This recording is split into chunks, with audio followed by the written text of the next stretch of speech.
Hey friend, welcome to the Halfway to Dead podcast. I'm your host, Jen Lovell. Listen, you and I have reached that age where we are done with the bullshit. We know that midlife is our chance to flip the script and experience life on our own terms. It's time to reconnect with our higher selves and reclaim our inner peace. Are you ready with an open heart and an open mind? Awesome, you're in the right place. Hop in and ride shotgun with me on this midlife spiritual journey. Hey, everybody. If this is your first time listening, welcome, welcome. If you've been on this journey with me for a little while, thank you. You know, I appreciate it. So today I interviewed someone really special. I interviewed SevaRam Spronk. So SevaRam has her bachelor's in kinesiology and health science from York University. She's a certified Kundalini yoga teacher, a certified life coach. She's a sacred sound practitioner specializing in gong therapy.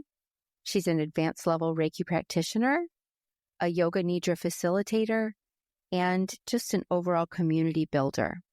So through her work, she leads people to rediscover their true identity as the essence of their soul and live fearlessly as an embodied spirit having a human experience.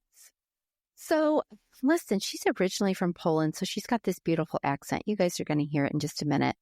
But she shares with us her personal spiritual journey story, which includes, some struggles with some postpartum depression, some other things going on in her life, and then her journey with ADHD being diagnosed in midlife. So I know we have a lot of listeners out there that are kind of in the same boat as that. So she goes over how Kundalini yoga really changed her life in many, many ways. And so we talk about that. She even talks about how this is the only type of meditation and yoga that worked for her with her ADHD. Okay, so she goes over the basics of Kundalini. If you don't even know what that is, don't worry about it. Keep listening. She goes through all of it with us, okay? She goes through that. She talks about some of the different sessions and things that she has going on right now. So it was just a really informative episode. I learned so much. So let's jump in and learn all about Kundalini with SevaRam. Hey, SevaRam, thanks for joining me today. You guys, I'm excited. She's got a great story to share, and we're going to learn all about Kundalini too. So thanks for being here. Thanks, Jennifer. I'm so excited. I know. Okay. So I always like to start with everyone's in a different place listening right now in their spiritual journey or awakening. And so it's always really nice to hear other people's stories and get to know you first and what your journey has looked like before we jump into our main topic today. Do you feel like you've always been spiritual your whole life, or was there a point where something happened or where you went, oh, I got to make some changes? Like things aren't great. This is a very complex question. And so good to be here, Jen. Oh my gosh. So, I've always felt that in a way I was spiritual. As a kid, there were lots of things that were not adding up to me, that were, seriously just not making sense in this world, right? Yeah. And I was extremely intuitive and also very sensitive. And, we didn't have the word for it then, or maybe we did, but it was not known. But I was what one would consider an empath. Yes. And, my father also had a lot of interest in occult, and, back in the 80s, he was into stuff like reflexology, that like nobody then, which was new. No, nobody was doing that. And, that was in communist Poland still, right? So, yeah, because that's where I was born. So it was pretty much unheard of. Mm-hmm. So, but the big one, was like, I was halfway to dead. I would say, really, after I had my son at the age of 34, I was, I guess, a little bit too proud and a little bit too arrogant. And I just would not admit that I had postpartum depression. And during that time, things with my husband also started spiraling down. And our marriage started, breaking down. And 5 years later, I'm still in it, in this whole horrible pit of darkness, this long depression. And it came to the point that I just couldn't have any more of this. So at that point, I was 39. And my mother, actually, who was just absolutely, terrified about what was happening to me, she lived in Poland. She invited me. She bought me a ticket for all of us, my whole family, the three of us, my husband, my son, and me. She bought us a ticket to go to Poland, and she wanted me to go to this energy healer. And at that point, I really didn't believe in any of this stuff. And my mother too was, she's always been very science-minded kind of person. She had this engineering job and all that stuff. And I'm like, well, she's buying the flight ticket, so I guess I should go. Yeah, she's a pretty smart lady. She knows what she's doing. Yeah. Yeah. So I went, and, one of the things that I got from that energy healer, other than, I don't know what she did to me, with me, energetically, but it has helped lift me out of that horrible, horrible state. And, she said, actually, you're not going to you're not going to dig yourself out of this hole with a teaspoon. You need a cannonball to launch you out of that. It takes some work. Yep. Yeah. And, she was totally right. And one of the things that she said to me was, do you know Kundalini yoga? Can you take Kundalini yoga classes? And I was like, I saw some Kundalini yogis before, but I was like, nah, just too weird. Those people are so weird. I'm not, Yep. I'm really not interested in that. And then she said, oh, that's really, too bad, because it would really help you out. Plus, you are meant to be a teacher. And, we had this conversation, and then she told me something like, you also need to run some sort of a women's organization, because, like I said, you're meant to be a leader, this and that, and you need to show other women the way out of this place that you are right now. And then she said something about me having to go into politics. That's supposedly, one of the things that's in the cards for me, like one of the possible, ways, right? Yeah, when you're possible path. Yeah. Yes. So, that particular visit with her was just absolutely mind-blowing, and I never really believed that anything could have such an impact on my immediate well-being.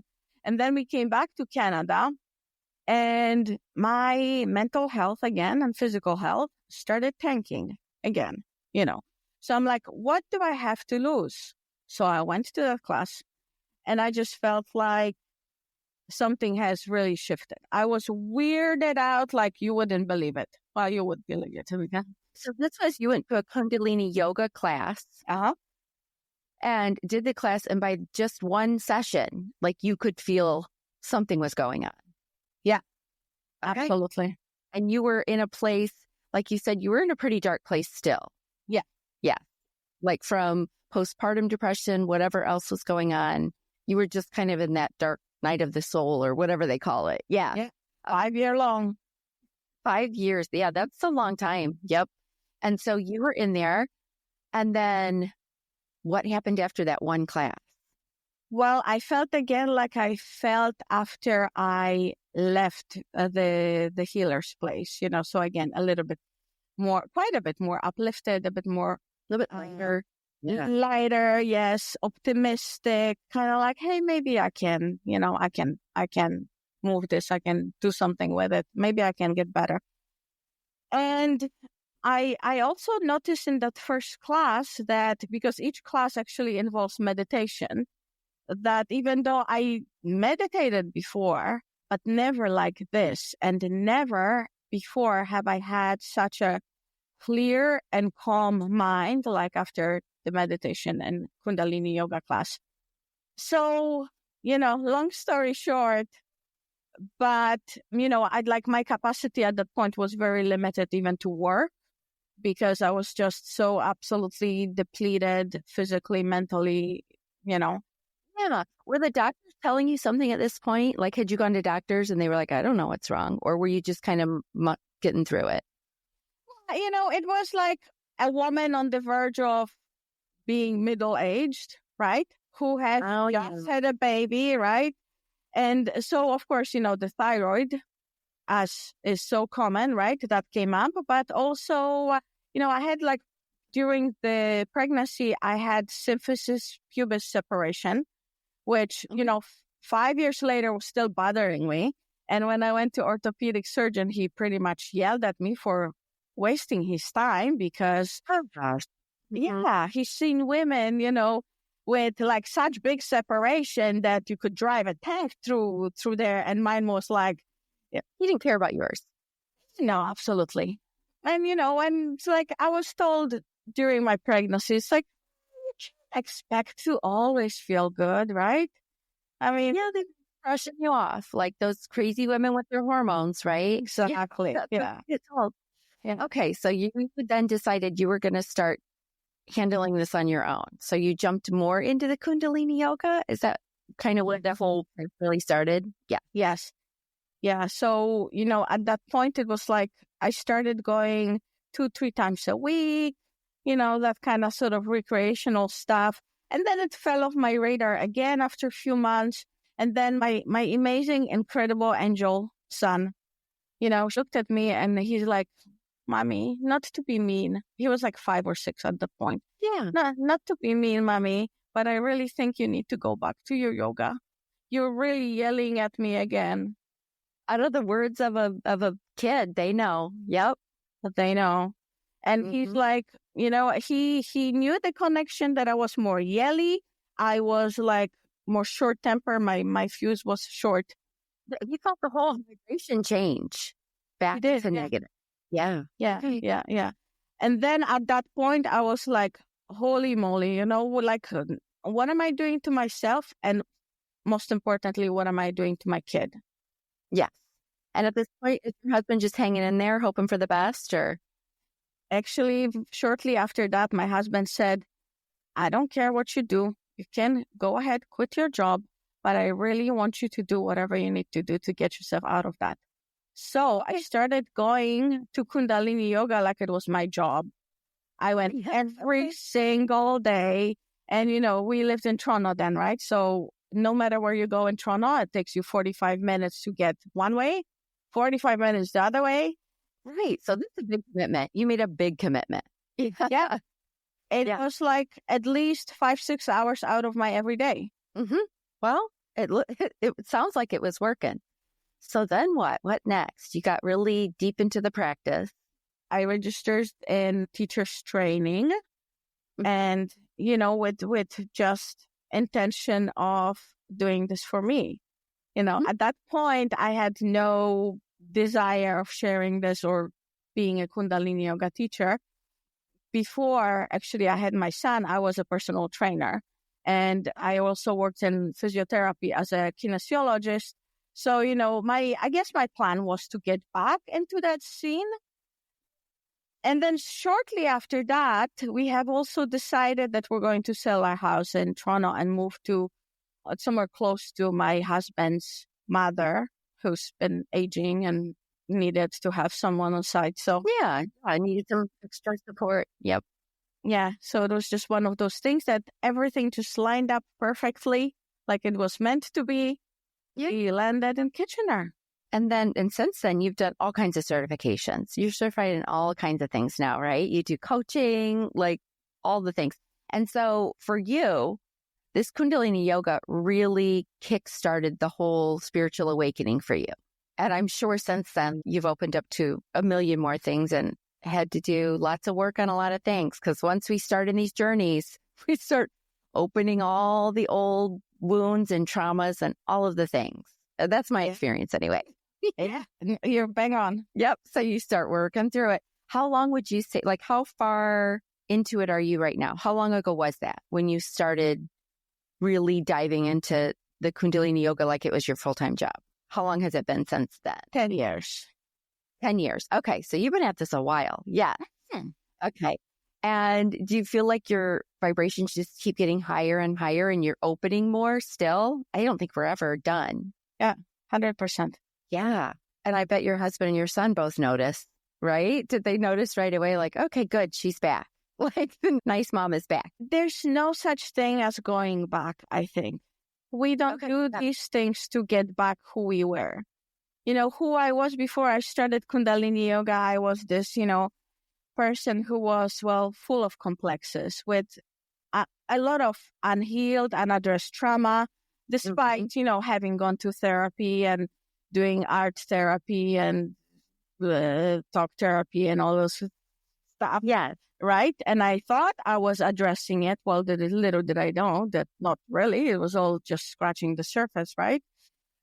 But yeah, I was extremely unkind to myself, in terms of how I was treating my body, how I was treating my mind, my emotions. I was extremely identified with all those negative thoughts that were going through my head. Like, when we are not conscious, we identify with the mind. We think that we are our mind and we are our body, even though, on an intellectual level, we know that we are not our mind and body and we are so much more, right? Yeah, you weren't trying to go back to anybody you were before. No, these journeys are about just moving forward. Yeah. Forward into we're meant to be, what we were meant to learn in this lifetime, and really just kind of connecting with getting closer to our higher self. This is my thought. Absolutely. Yes. So that's really what the journey's about, you guys out there. You're not trying to go back to when you thought you were doing better. No, you want to move forward into a whole new path, a whole new world. Yeah. And Kundalini Yoga did this for you. Okay. I love it. So part of your journey, I know recently, has been that you have finally kind of come to realize you have ADHD. It's right? A little bit about that, because I know a lot of people, because the age we are, when we grew up, this wasn't being diagnosed, right? In childhood like it is now. And so a lot of us are figuring this out in midlife, right? We're starting to be like, oh, all of those things kind of line up with me. So what did that part of the journey look like for you? Well, when I was a child, I didn't have those hyperactive symptoms, right? Like, generally boys have. And, again, communist Poland, You have that hyperactivity. The hyperactivity is in the mind. It's not in the body. So I was that typical, dreamer. I would be the one that, I would lock myself in my room and read like 3 books a day, or like get so involved in what I was, let's say, drawing or reading, that I would stay up till 4 a.m. and I had to get up at 7 to go to school. And my grades were always really, really good. But there was always that issue, with stuff in my head, with me being super emotional. Like I had zero handle on my emotions, and I could spin into rage and 0 to 10 out of nowhere. My grandmother would be like, "You're so hysterical." She adored me, but like when I would turn, I would go into like hysterics right away. And, I trained myself out of a lot of those typical ADHD things, like losing things. I never lost anything because I trained myself so, well, and not to lose stuff. Or it's a fairly recent development, but I trained myself not to be late for most of the things. Have you just shifted in your mind? How did you do that? Shifted in your mind that the time that you need to be there made it sooner? Or how do you accomplish that? That's a very good question. That I would do like sort of like a backwards math, and which is, in ADHD circles, it's called ADHD math. So you're like, if I have to be somewhere at 9:00, then I have to, give myself 15 minutes for this. And then I have to give myself, 50 or half an hour to eat breakfast. Yeah. So what time you need to be somewhere, you count backwards to calculate what time you need to get started on all these things. Yeah. I have a couple family members who have ADHD too, and they do the exact same thing. And one of them she is always early now, a little bit early, just because that's how she's calculated in that time, in that backwards math like you're talking about. Yeah. Okay, perfect. Okay, so that's one of the things. So when did you decide I have ADHD? Was it a doctor? Was it just you researching it? How did you get to that point? Interestingly enough, it was during the times of COVID, when I was actually, what that energy healer said, when I was actually running a local women's networking organization for a couple of years. But then I noticed that, I guess with the pressure of COVID and having to pivot. Oh my gosh, the pivot of COVID, you remember? Where we had to go from all the in-person stuff to online. Like I was running all of my classes, all of my meetings, everything was in person. And now all of a sudden figure it out, right? Yep. And during that time, I just figured out the new life. Exactly. Oh, I love them. And but things just started, dropping out of. I just started dropping things out, and I think during that time, I also started experiencing the ADHD burnout, and I started reading books about it, and it was like okay, and so I started asking people, how they got diagnosed, and it can be a horrendously expensive and long process, but I accessed a service that specializes in this, and I had my diagnosis between like something like 2 weeks. So you went to a professional and they did whatever they do to really confirm that you have ADHD. And then did you go the medication route at all? Did people suggest that? Or have you do you do that in combination with all of these other techniques? I did choose to go the medication route, and the gods of Adderall has blessed me so far. Hey, just do what we got to do. There's no judgment here. Yeah. So that combined with these other techniques that you've been starting to lean into have really managed it for you in midlife. Do you feel like it's managed right now pretty well? Well, you know what? It's been all of like year and a half. My gosh, it's fairly new, but you do have this lifetime of habits, right? That were formed without the awareness that you have ADHD, that whole thing called masking, right? Like you're pretending your whole entire time in front of the whole world that you are something different than they think you are, right? Yes. Yep. Imposter syndroming. Yep. But also, like that whole thing about managing a household, having a place that's, clean. Yes. Having like laundry, I was doing whatever I could do, right? But I knew that some things were defeating me, like staying on top of, you do your laundry and then it sits in the basket and then, it takes like 2-3 weeks to fold it up, right? Sure. And you got to de-wrinkle it and refold it. And does it ever get put away? Not usually sometimes. You know what I mean? You live out of the basket. Yep. I've been there. Yeah. But for a person who doesn't know that they have ADHD and probably some ADHDers, they would be making themselves feel wrong about it, feel bad about it. It's like, why can't I get this crap together and fold this freaking laundry, right? Yeah, you were being really hard on yourself. Yeah. And now, if something like that happens, it's like, yeah, my ADHD seems to be kicking in, and I'm going to do this when I have a little bit more wavelength for it.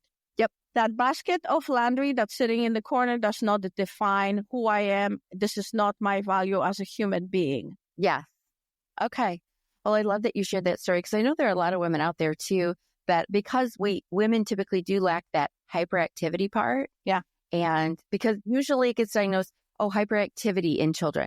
Bad grades. Well, that's not usually the case, because I have someone close to me that has ADHD and got excellent grades, excelled in school. And like you said, just read a lot of books, did a lot of things. You wouldn't have known that her brain was moving that quickly, right? Yeah. Until she comes to that realization. So I just want to know that, and it's becoming such a norm now. We're all starting to open up about it.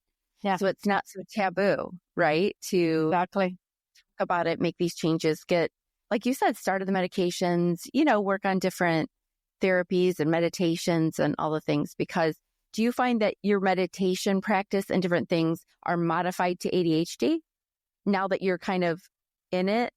Yes, that is actually why I had success with meditation from the tradition of Kundalini yoga.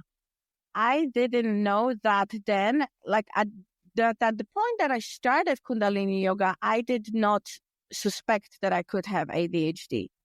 It wasn't even on my radar then. But I've always known that there was something wrong, versus now I'm like, I'm just made differently, and it's not uncommon. We all have our differences, right? Oh, gosh. Yeah, we all have ourselves, for sure. Mm-hmm. Oh, the Kundalini yoga. Tell me how that was better for ADHD.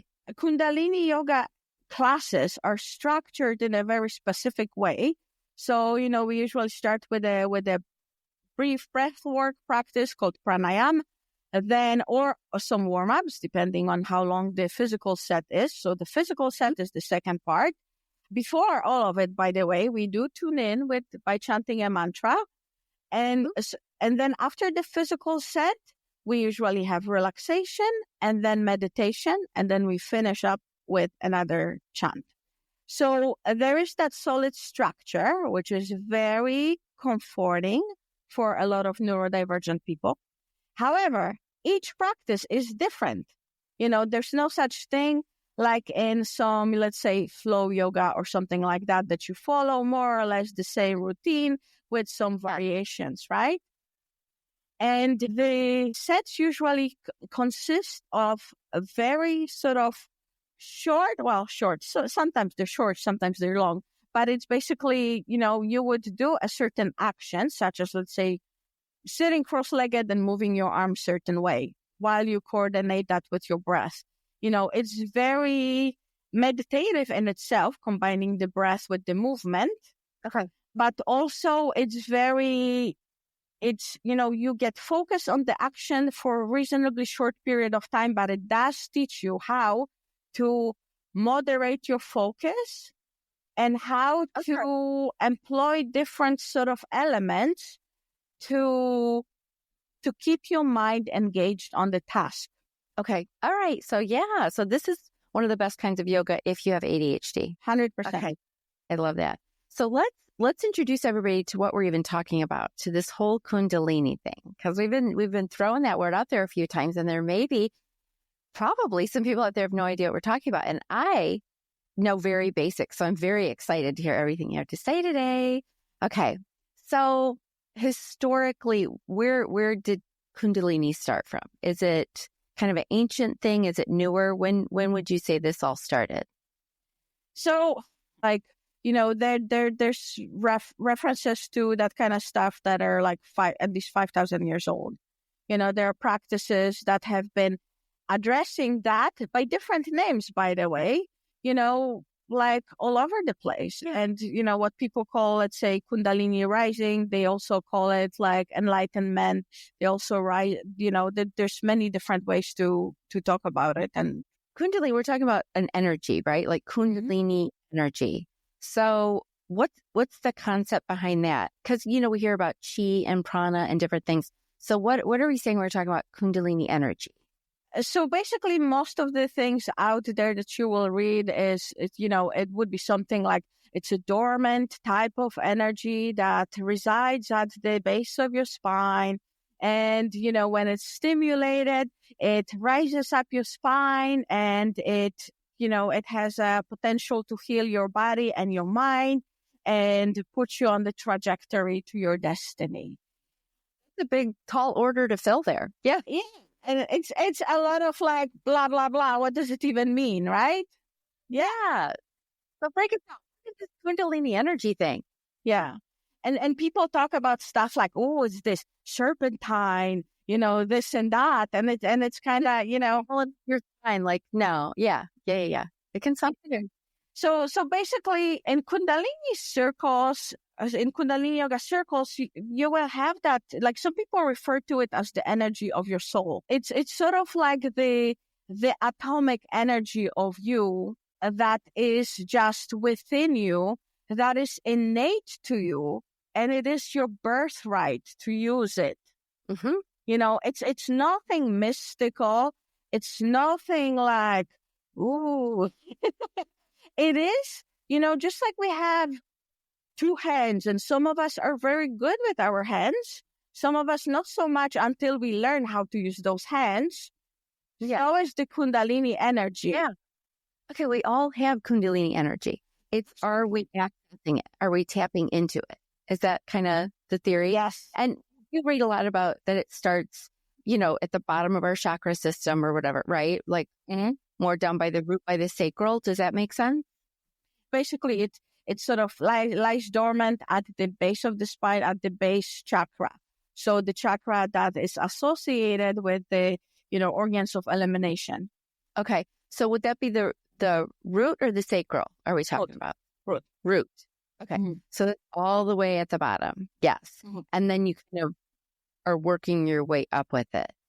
Is that right? Does that make sense? Well, it generally, when it awakens, the awakening is fairly fast. And it depends, what kind of conditioning, I guess you could say condition, what's your energy flow is like, right? So for some people can be like very fast and uneventful.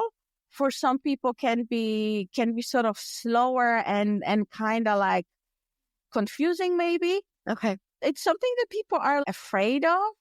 But the thing is that if you are, working, like doing your thing, working, let's say, through your Kundalini yoga classes, and your whole system, your nervous system is primed for it, then there's absolutely no problems.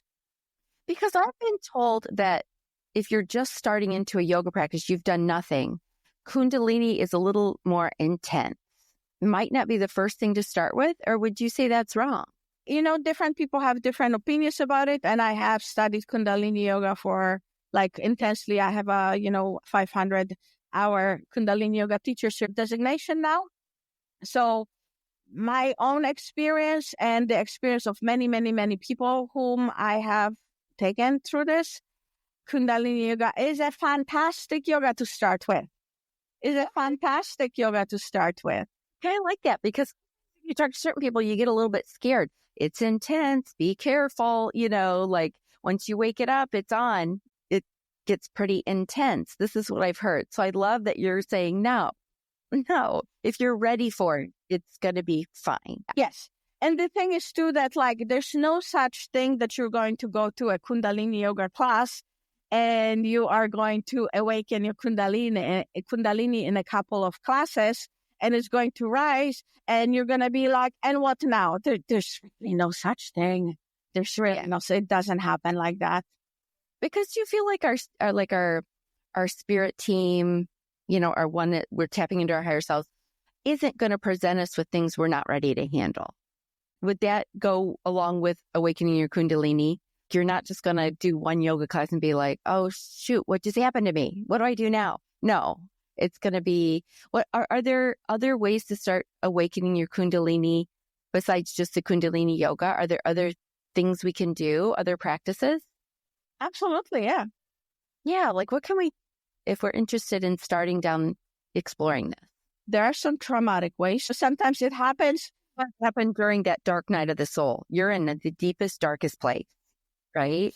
Yes. Or, traumatic accident, something can, stimulate the energy and it just spontaneously rises. And during those times, it's probably not particularly fabulous and great. And it takes a lot to integrate that. But I believe that any sort of practice that will, at least loosen up the energy that is stuck due to our beliefs, due to our patterns, due to our upbringing, whatever. When we become closer to our true essence and we cultivate energy in us, that our energy is, pure, alive. So that might include stuff like diet, right? Like eating a lot of living fruit. When I had my Kundalini awakening, I actually was vegan. So, stuff like that. And kind of cultivating the energy in a way that you don't feel depleted. So that way it can build in you, because then, process happens that this energy around the navel point, I kind of started talking about it before, energy around the navel point starts mixing in a certain way, and then it travels down the chakras to ignite the Kundalini energy to rise. Okay, so it's a little bit higher and then goes down to higher. Then it's going back up. It starts higher. Okay. Let's ask you this, because before we did, I was like, you know what I'm going to do? It was called a Kundalini rising meditation. And I just put it on through Insight Timer or whatever. And so in it, as she was guiding us through this Kundalini rising, she had us start.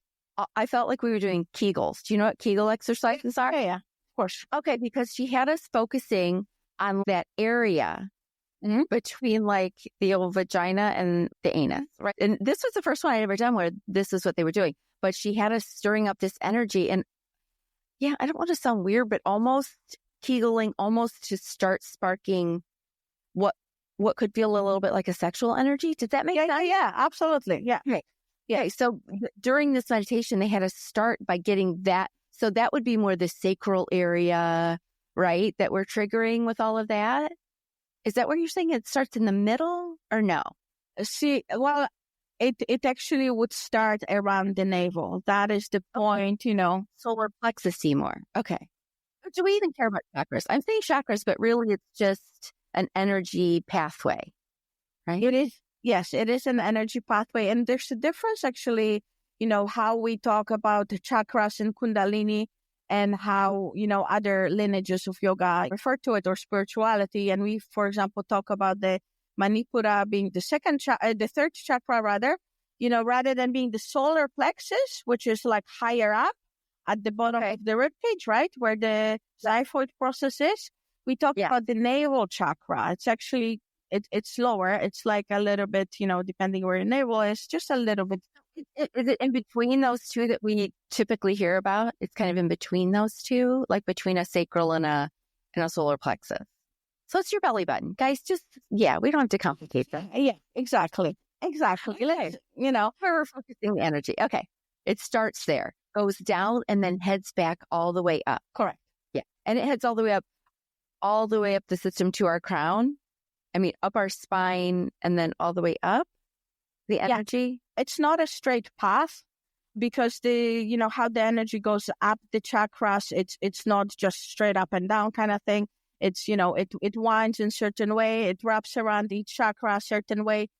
And, there's also, I did not, immerse myself into that like a lot, but there's also a lot of ways for Kundalini energy to rise. And sometimes, what's also possible, it's something called incomplete Kundalini rising, where some of that energy gets released and travels up and still has, good effects and all that sort of stuff.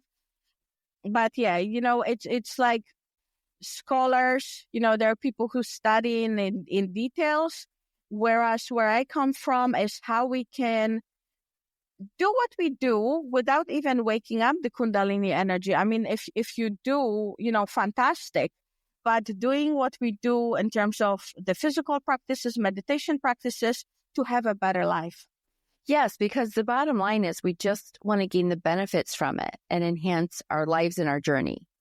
Yeah. Right. We don't have to be doing this because we need to be totally awakened and, no, all of these practices, no matter what, are going to help us. What kind of benefits would we start seeing as we do these practices? Well, I was also always like really amazed with like how spending so much time in cross-legged position, something we call easy pose in Kundalini, how much more flexible you can get by sitting cross-legged. You will get strength benefits, flexibility benefits, better cardiovascular fitness, definitely the mental health benefits, better hormonal regulation, multitude.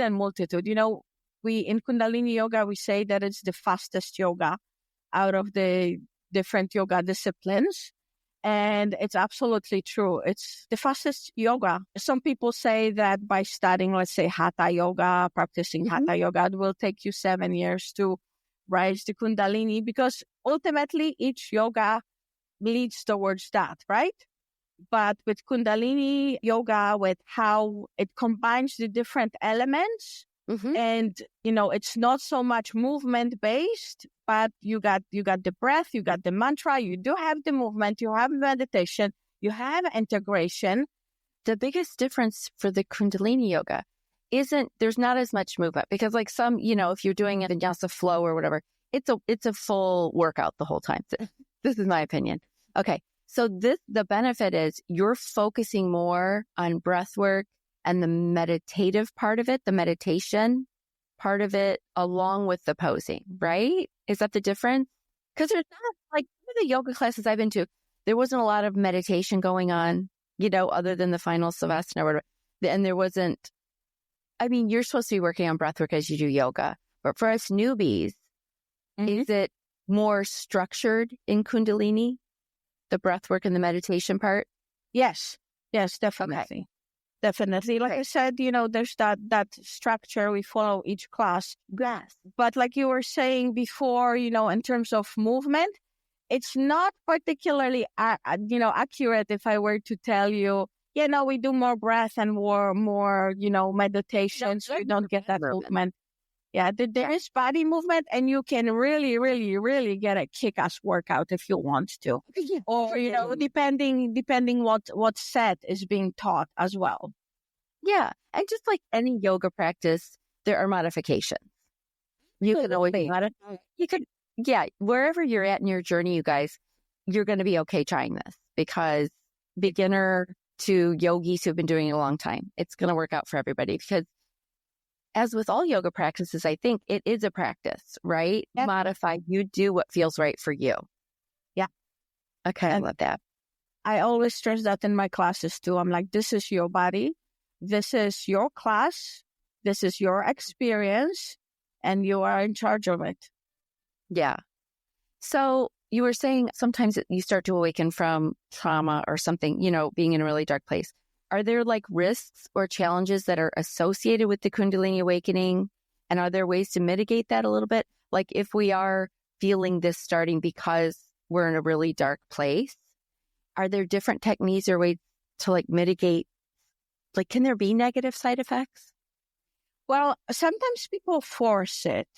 Sometimes people will meditate or do certain actions that will force the Kundalini rising. I've heard about, like, if you YouTube it, there's lots of accounts of that. Internet is ripe with this kind of stories. Oh, yeah. So you're kind of the awakening. Exactly. Yeah. Maybe going too hard or doing too much or weird stuff. What are you saying? Well, there are some, like certain meditations, there are certain actions, that, for example, in the class we would do, let's say, for 2 minutes.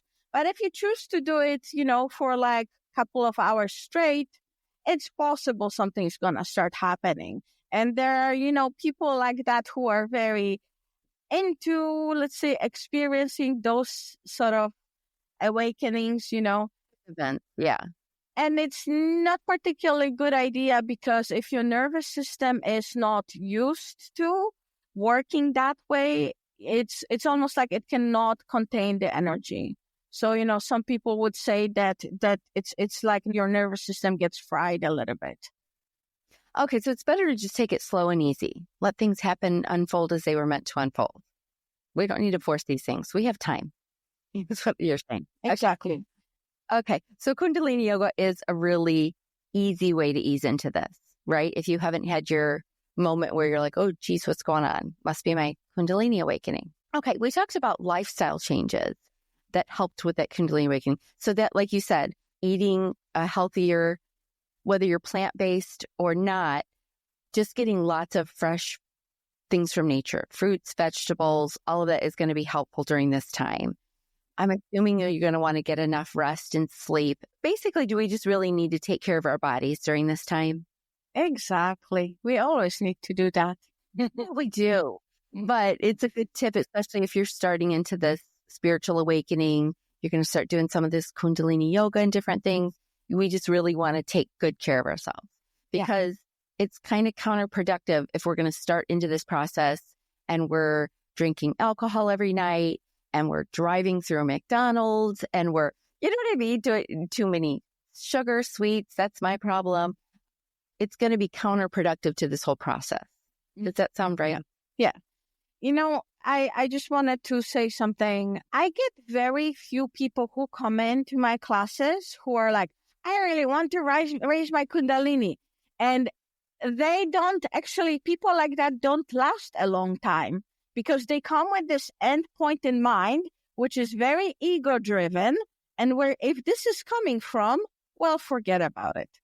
Who comes to my classes are people who are struggling with, let's say, their mental well-being, or they want to feel better in their body, or A and B.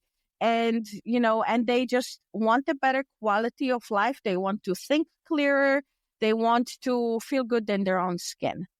And those people who come in without this like end result that's ego driven, they get better results, and they, it does happen to them, But the good thing is that, like every positive habit, I would say, when you start something, it pulls another habit, right? So you start, let's say, with a yoga practice and meditation.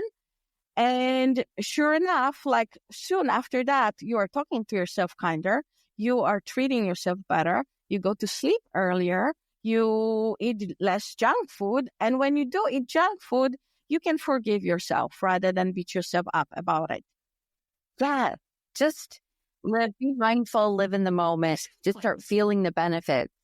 Don't go into it with, oh, I'm going to be fully like awakened next week. No, just enjoy the ride. Yeah. Or don't feel like if you're intrigued by it, you're like, oh, but I'm scared of that whole Kundalini awakening. I don't want that. So maybe I shouldn't be going to that yoga. This is the last thing you have to worry about. No. Okay. Yeah. There's nothing to be scared about heading into some Kundalini yoga, right? Yeah, totally. Okay. Because if you do start Googling stuff, it can, depending on where you land, it can look a little scary. Yeah. Because I've done that. I've already gone down that rabbit hole, and it's like, be so careful. And you've got this serpent twisting up your spine, and you do all this stuff, and you're like, whoa, I don't know if I'm ready for all that. But no, you're saying that's not how this works. You can just ease into it and just let it help as another tool on your already spiritual journey awakening. Mm-hmm. Right? Yeah. Okay. I love it. Do you have certain things that we haven't covered about Kundalini that we need to talk about? I wonder whether it's, okay, so we had this big, huge blowout. This gentleman who brought Kundalini Yoga to the West, his name was Yogi Bhajan. Recently, at the beginning of COVID, certain things came to light, and a huge thing was uncovered about him really abusing his power and, sexually abusing some women who were in the whole thing, like his assistants, his secretary, stuff like that. Because he got a little power hungry and a little culty, it sounds like. Yes. So Kundalini Yoga, some people will say, will be like, oh, Kundalini Yoga is all bad because this is where it comes from. And it's a very slippery subject. And I think it's every teacher's, like everyone who was trained in the lineage of Kundalini Yoga as taught by Yogi Bhajan had to do a lot of soul searching. What this practice means to them, what it means that it's been tainted by it, what it means about themselves as people, as humans, because we end up propagating this practice, right? And the governing body of Kundalini Yoga has done a lot of damage control and are still doing weird things that I personally don't understand. And at this point, I follow the teachings, I follow the structure, I follow how things are done, but there are some things that I completely reject. And, I think this is very important that we all take for ourselves what works. Yes, we take what resonates with us and do that. Because as with almost everything, humans will ruin things. I mean, like you said, his ego took over and it didn't go well. But that doesn't mean that the whole practice should go with him, right? What do they say? Don't throw the baby out with the bathwater. We need to keep the good parts of that because it's great that he brought that over to the West for us. Now, did he take the wrong path? Maybe, but that doesn't mean that we can't use this as a tool to help us in our journey, right? Absolutely, yeah. So what you're saying is if we do some Googling and run across this stuff, don't be scared. Yeah. The practice itself, essentially you're breaking down to like meditation, connecting, breath work, all of these things are just combining into one beautiful thing with this Kundalini yoga, right? Yeah. On your website, you have live courageously. So it's just like that's kind of your little mantra. Yeah. People who are around me, they say to me like, you are that, you just go for it. It's like you're not scared of anything. And well, it's not really true. Number one, I'm just like any human. But, what I want for everyone in this world to be able to do is look at all the garbage that the mind is saying and all the things that might happen and what's not, how we always think about those like worst case scenario that never ever come true or hardly ever. No, our brain does some pretty wacky things sometimes. Yeah. So just, as they say, sometimes feel the fear and do it anyway, right? Yes. So because I think a lot of people in their spiritual journey, it takes bravery to dive into past traumas and to some of the things we need to clear. Absolutely. That are blocking us from being at our highest vibration. And so it is courageous just to confront those things. Yeah. I'm speaking personally.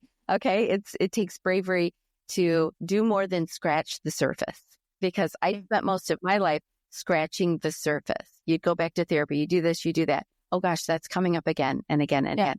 So it is really brave for us to confront those traumas and those things. Yeah. So you do coaching also. Yeah. So tell me a little bit about the coaching you do.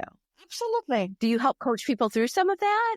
If they're if you're in your journey and you just need someone who's going to be able to work with you and understand what's going on and help you maybe with techniques and things for when we are doing the work, all this darn work. So, what I feel is my zone of genius is, we all have those patterns, right? And those patterns can be sometimes, it takes like 5 years around for the pattern to come around.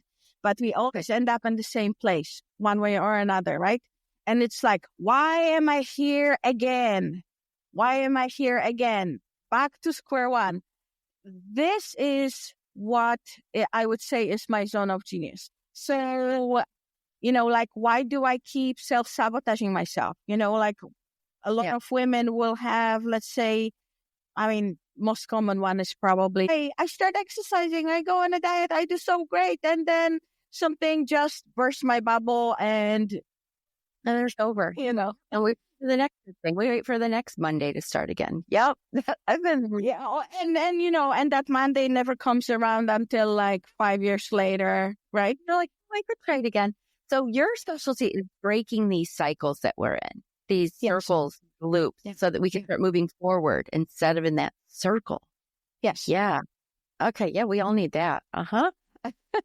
And part of that moving forward is breaking some of these cycles, whether it's, like you said, whether it's our dieting and eating, it could be relationship cycles. We keep finding the same partner that's not right for us, or whatever, any cycle. We can cycle through things we were raised and all of these beliefs that were embedded in us from childhood on. So we got to work through all that stuff. So part of your coaching is focused towards all of that. Is that kind of that's your specialty? Okay. Yeah. So that's kind of how the coaching works. You also have online meditation. You do a lot of gong sound therapy. Tell me about this gong sound therapy. I love a good gong. Tell me a little bit why the gong is so good for healing. The way we practice it again comes from the tradition of Kundalini yoga. Also, although the gong has been used around, forever, even before humans had metal, believe it or not, they were using wooden gongs, and they still do. Yeah. Awesome. Yeah. So basically, the gong, the gong is, as we relate to it, is a consciousness. It's not really an instrument. It's nothing like the Western instruments. It doesn't have, like you hit it one way and it sustains the same note. It's not like a flute or a violin or anything like that. Right. Okay. The vibrations are completely, different. They sort of layer up and there's different undertones, not mentioning the stuff that you don't even pick up with your own ear. So, for example, if you are in person, you will feel on your skin the vibrations of the sound waves that the gong creates. Yeah. And so the gong, you don't listen to the gong with your physical ears. It's more like you listen with your body. Because you feel the vibration. Yes, you do. The vibrations, not only they basically vibrate all the water that's in you. So, and we are aquatic creatures, right? Inside every cell, there's water. So, there's huge detoxification, benefits, lymphatic movement. There's also sort of like shaking out stagnant energy in the body, but also the sound of gong. It's almost like impossible to maintain a train of thought. So the gong will actually sort of transform you to entirely different state whatsoever. It's like you're going to go through a session and you'll be like, I don't know where I was. I don't know whether I was awake or I was asleep, but I was somewhere in a different universe. Yeah. So do you have to be in the room with it, or is this something we can experience remotely also? You can experience some of it. And I have actually a couple of recordings on the Insight Timer. So you can listen to the gong with headphones the best. You will get those benefits that the sound creates. However, the vibrations in the body, they're not really transferable on that kind of medium. Yeah. Yes. So it's helpful to do it like Insight Timer. But if you really want to get a full healing, you need to find someone who you can be right live in the room with the old gong. Ideally, yeah. The gong sessions are in person. In person. We can listen to Insight Timer if we just want to introduce ourselves to it. Okay, perfect. And then tell me about your meditation offering. So I have a low-cost, high-value meditation membership, which is for people who are looking to learn how to use mindfulness and meditation for mental balance and elevation. If you want to feel lifted up, if you want to feel brighter, more optimistic, and you can, it can have an effect on your physical health as well. You signed up. There is a mini course that you can get started on right away to sort of get the basics. And in addition to that, we have live sessions on Zoom twice a month. And one of them is monthly theme meeting. So each month we have a different theme. Mm-hmm. And our practices and what we talk about are sort of centered around that. And then a couple of weeks later, we also have Ask Me Anything session. So you can bring any questions you have that might or might not have to do with meditation, mindfulness, with your journey.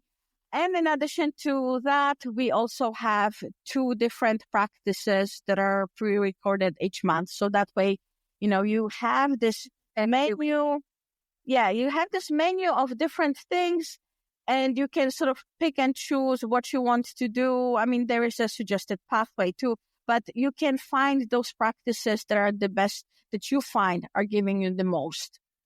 Okay, so there's 2. So you have stuff we can do on our own, and then 2 live offerings a month. One, the Q&A, and one that's just a themed meditation for that month.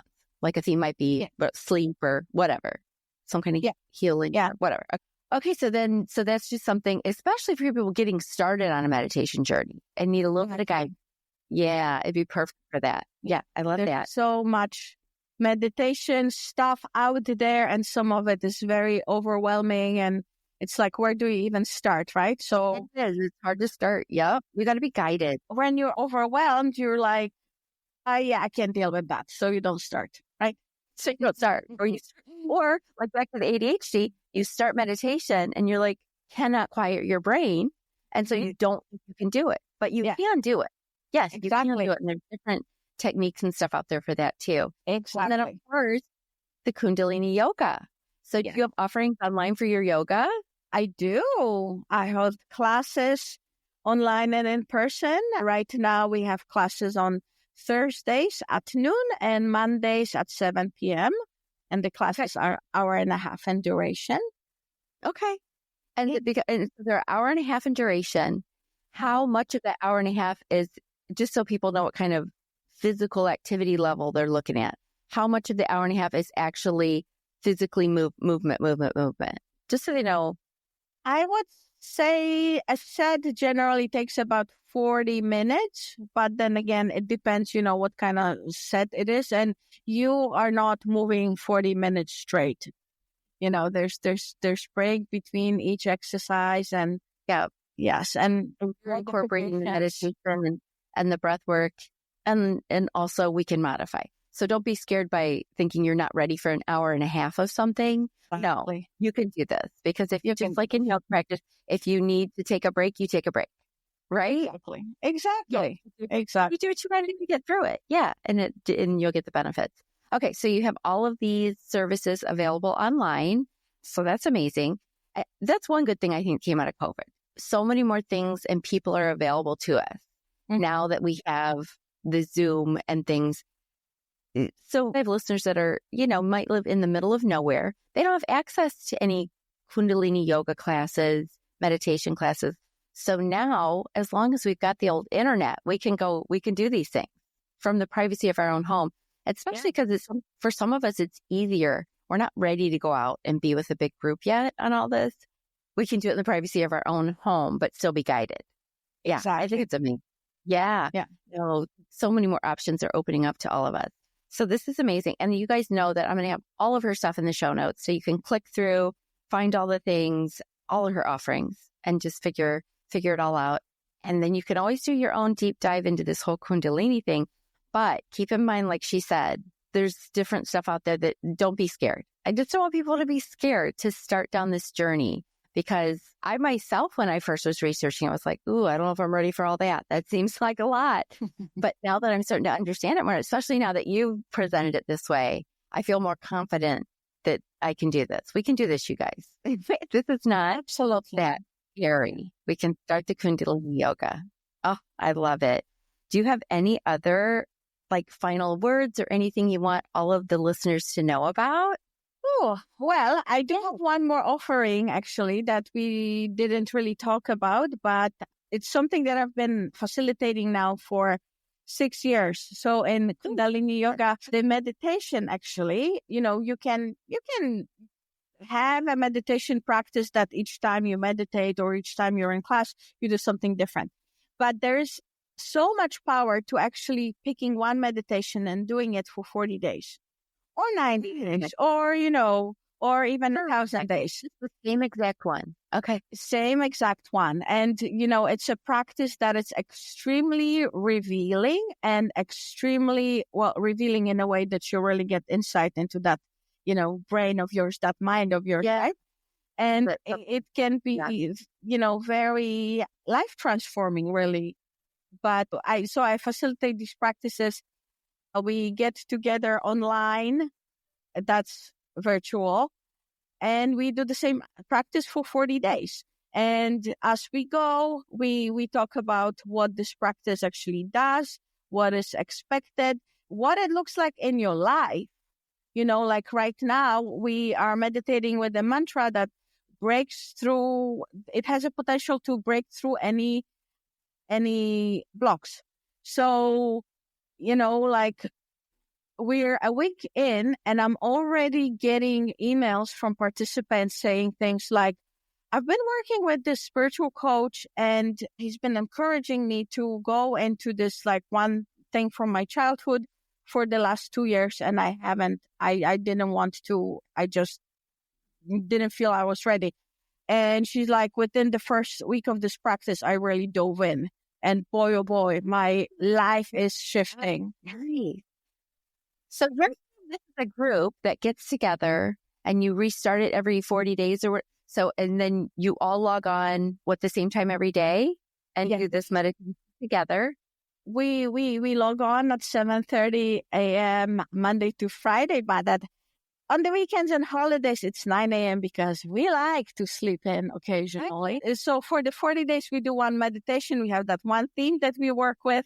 But the next time we start it, and usually we start it on every other month on a new moon, we start a different practice. So, it's not always the same. Or just a different membership you sign up for. This is like you sign up for that specifically on the website.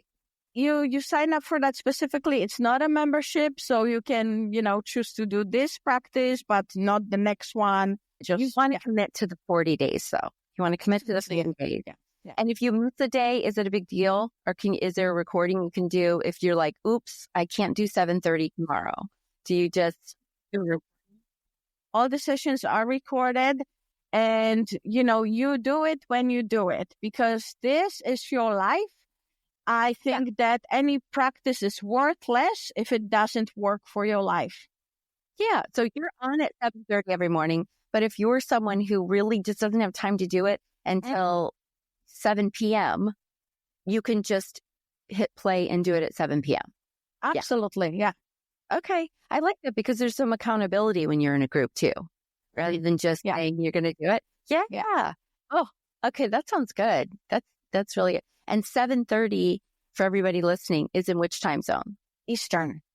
Okay. Yeah. So you guys can calculate that based on where you're listening from, what time that would be for you.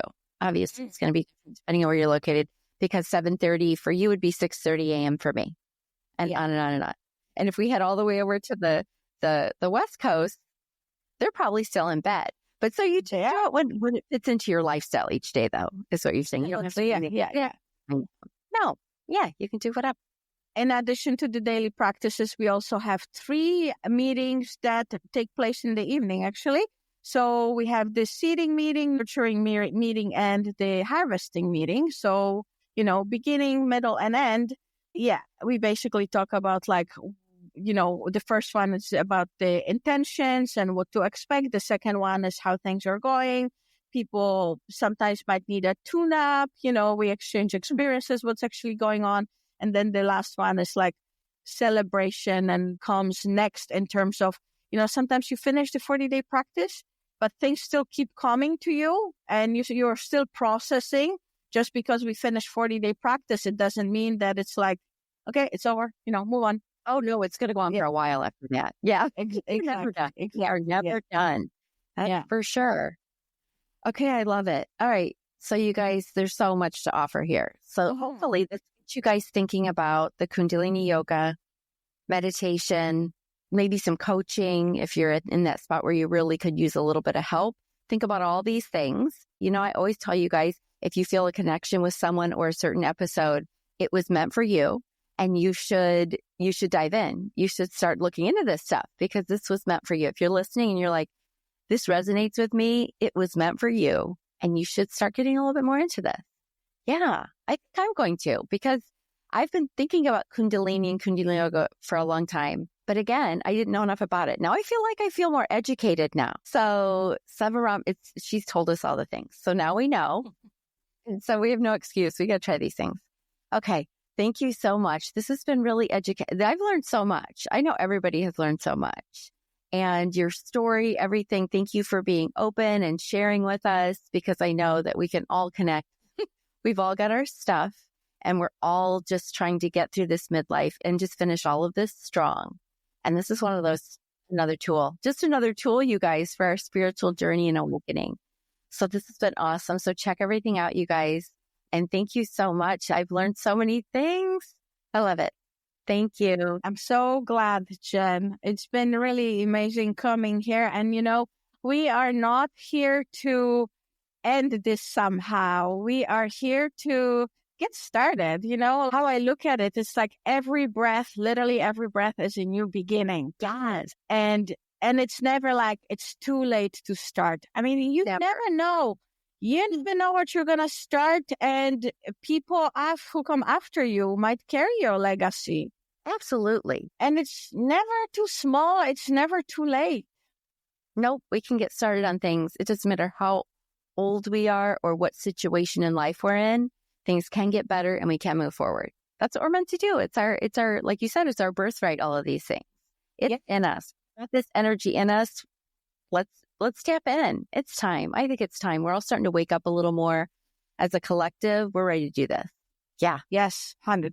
Okay, you guys. I will see you guys next week, but thank you so much. And make sure you share this. If you have a friend or family member that would really love to hear about this or would be open to it, share it with them and let them learn about this too. Thank you. Thank you, Jen. Listen, I know your time is valuable. And right now, I'm feeling super grateful and totally humbled that you chose to hang out with me today. If this podcast resonates with you, could you do me a solid and hit that subscribe or follow button? That's going to help you out because you're never going to miss an episode. And it helps me out because you're never going to miss an episode. And if you have like 30 seconds more, could you leave a 5-star rating and maybe leave a kick-ass review? Thank you so much, and I can't wait to continue our journey on the next episode. Oh, and I can't forget the fine print. You know, the legal jargon. This podcast is presented solely for educational and entertainment purposes. We're just two friends on this journey together, and this podcast is not intended as a substitute for the advice of a physician, professional coach, psychotherapist, or any other qualified professional. You get it. See you next time.